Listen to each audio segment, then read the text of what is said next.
Queridos irmãos, graça e paz do Senhor Jesus.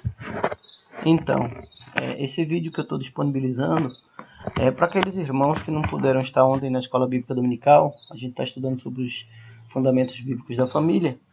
E ontem nós falamos sobre o papel de cada um no lar.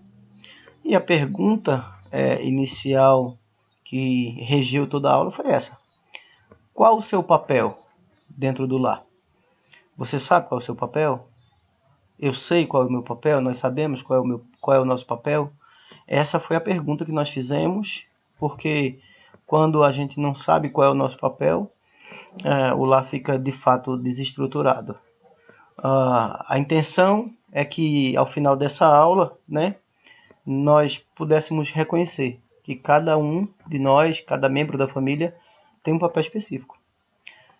Não só reconhecer, mas também aceitar a responsabilidade dentro da família. E, por fim, fazer parte na busca dessa unidade no relacionamento familiar. Nós iniciamos com uma dinâmica, o problema não é meu, e em seguida nós comentamos que ao longo da Bíblia a família é a unidade social mais importante. O diabo ele ataca as famílias, ele desestrutura a família, porque quando ele consegue destruir uma família, ele destrói a unidade daquela célula que existe na sociedade. Então, é muito importante que a gente vigie, que a gente esteja atento, que a gente preserve a família, para que nada disso ocorra em nome de Jesus Cristo. Tem alguns conselhos que a gente precisa ter, que a gente precisa observar, e num lar onde o marido e a mulher não vivem em harmonia, é claro que ninguém consegue viver em paz. Então, esse relacionamento ele é tão importante que os conselhos bíblicos eles vão muito além de um ou dois textos, eles são bastante explícitos. Cada membro da família tem que entender e viver o seu papel, antes de nós iniciarmos propriamente dito os papéis, os papéis do marido, os papéis da esposa, os papéis dos filhos, nós, lendo o livro do pastor Luciano Subirá, ele faz duas considerações muito importantes. A primeira consideração é que nós temos que ter sempre o sentimento de uma dívida a ser paga. A gente não vive dentro de um casamento sempre esperando do outro. Não, ao contrário. A gente sempre espera se doar. O nosso sentimento tem que ser o sentimento de sempre dever alguma coisa, E se esse sentimento for de todos da família, com certeza a família vai ser beneficiada. Então, a ideia eu tenho que ter aquela sensação de que eu devo alguma coisa, de que eu preciso me oferecer mais, que eu preciso fazer mais. Porque senão cria essa mentalidade parasita que está no ponto 2 aí. E a mentalidade parasita é daquele animal que só suga, só fica exigindo do outro, só fica em cima do outro e nunca contribui com nada, E aí ele fez inclusive uma analogia daqueles animais, as pulgas, E aí acabam duas pulgas e nenhum cachorro, ou seja, um quer ser pulga, o outro também quer ser pulga, e quem é o cachorro? Na verdade, o ideal é que ninguém seja pulga e ninguém seja cachorro, Mas o pastor Luciano Subirá faz essas considerações e eu acho muito importante.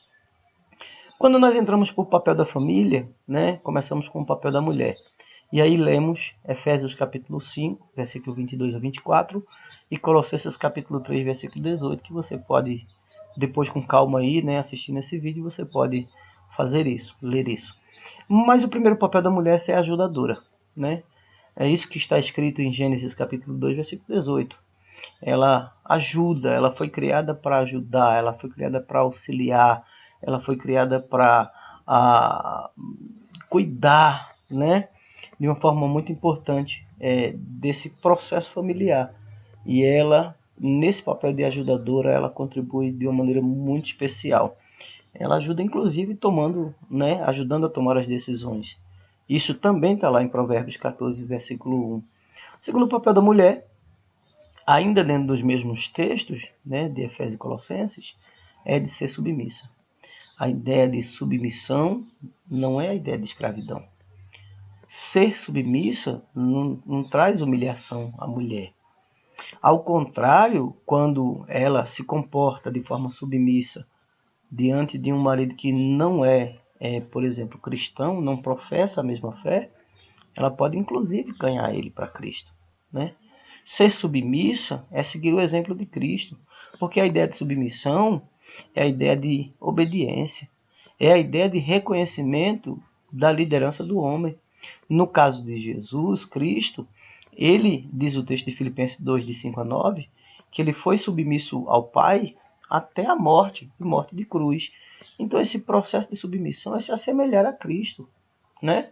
É um processo muito importante na administração do lar.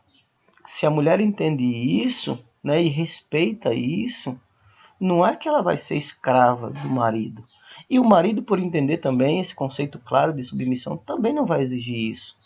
Então é muito importante esse ponto da submissão da mulher. É bíblico. Em qualquer lugar onde tem duas pessoas, um é líder. E no caso bíblico, na estrutura bíblica, Deus colocou o homem como cabeça, daí faz essa comparação lá em Efésios, assim como Cristo é o cabeça da igreja, o marido é a cabeça da mulher. Cabeça no sentido de líder, né? E isso é importante ter em mente e saber. O terceiro papel da mulher é ser administradora do lar, saber administrar o lar, saber cuidar de tudo, de toda essa estrutura do lar. E em quarto lugar, nós falamos sobre ser amante, mas esse aqui é ser amante, obviamente, do marido. É isso que 1 Coríntios capítulo 7, versículo 5 diz, né? Que a mulher precisa zelar pela área espiritual, mas também precisa zelar pela área sexual junto ao seu marido. Os dois têm desejos, os dois têm necessidades fisiológicas e elas precisam ser supridas. Essa coisa de deixar o marido sem sexo para punir ele, isso não existe, né? Biblicamente falando, não existe. Isso é um comportamento arbitrário, biblicamente falando, né? Ela precisa se preocupar com a forma que ela está dentro de casa para continuar sendo aquela mulher atraente, né? Nós até comentamos, não é ficar dentro de casa vestida totalmente de forma desleixada, de qualquer jeito. É claro que vai ter hora que vai estar na faxina, hora que vai estar lavando uma louça, uma coisa e outra, mas é procurar atentar para esses detalhes, né? Cuidar do corpo, cuidar da aparência, procurar estar sempre bem, né? Na medida do possível, né? Atraente, cheirosa, e ser amante do marido e oferecer satisfação sexual para ele. Então esse papel é super importante e nós falamos sobre isso claramente. Quanto ao papel do marido, nós começamos falando sobre a ideia de ser líder da casa, né? Ele tem a responsabilidade de ser o cabeça do lar. Está lá em Gênesis capítulo 2, versículo 18, além do texto que nós já lemos de Efésios, né? A ideia de ser líder do lar é a ideia de tomar iniciativa nas decisões, a ideia de ser proativo, é a ideia de se precisa trocar um bujão de gás, ele tem a força maior, ele que pega o bujão, joga nas costas, ele que leva. Esse é o papel dele, faz parte do papel dele como líder, né? Ele é aquele que toma a frente na hora das situações. Em segundo lugar, amar a esposa. E o texto diz amar como Cristo amou a igreja. E como é que Cristo amou a igreja? Cristo amou a igreja de forma sacrificial. Então, o marido precisa amar a esposa de forma sacrificial. Se sacrificar por ela, se doar por ela, dar a sua vida por ela. Se essa for realmente a intenção dele, ele vai fazê-la feliz, né? É como a gente ouve nos casamentos, a gente não casa para ser feliz, a gente casa para fazer o outro feliz. E se eu penso isso de um lado e a esposa pensa do outro, vai ser muito bom, vai ser bom demais. A mesma regra de ser amante da esposa, está aí no ponto 3, serve para o marido. Ele precisa ser amante sexual de sua esposa. Ele tem que dar a ela o que é devido, ele tem que satisfazê-la sexualmente, ele tem que deixá-la plena, né? Ele tem que saber conduzir esse processo de atração também. Então isso é muito válido e precisa ser observado. Ele não pode andar desleixado de qualquer jeito dentro da casa, vestido de qualquer jeito, largado no mato, não. Ele precisa se preocupar com esse aspecto visual que é tão importante, né?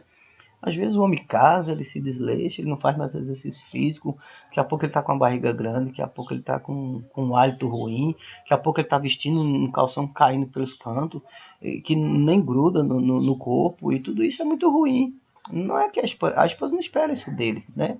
Ele precisa se atentar para essa questão e procurar cumprir o seu papel de homem dentro do seu lar. E em quarto lugar, ele precisa ser provedor e protetor, né? Se alguém tem a responsabilidade de trazer alimentação para dentro de casa, suprimento das necessidades, a responsabilidade é do homem. Está lá em Gênesis capítulo 2, versículo 15. É claro que esse vídeo é só um resumo para que você não se perca na próxima aula que a gente vai ter. E aí você já tem pelo menos uma base do que nós comentamos, de como que nós trabalhamos a escola dominical de ontem. E foi muito bom, foi uma bênção. Então, ele precisa prover essa coisa do homem ficar dentro de casa e a mulher sair para o trabalho, só se houver uma situação inesperada no casamento, né? Onde houve essa necessidade, mas se os dois estão saudáveis, se os dois têm perspectivas de trabalho, a responsabilidade principal é dele. É claro que os dois podem trabalhar e a maioria deles dois trabalham, entendeu? Mas o ideal é que ele tenha essa postura e ele saiba que ele é que é o provedor, ele é que é o protetor. Esse é o resumo do que nós fizemos e do que nós dissemos na aula passada. A aula seguinte ainda continua, né? Nós vamos ter mais aulas, mas por enquanto é isso. Deus abençoe a sua vida, em nome de Jesus Cristo.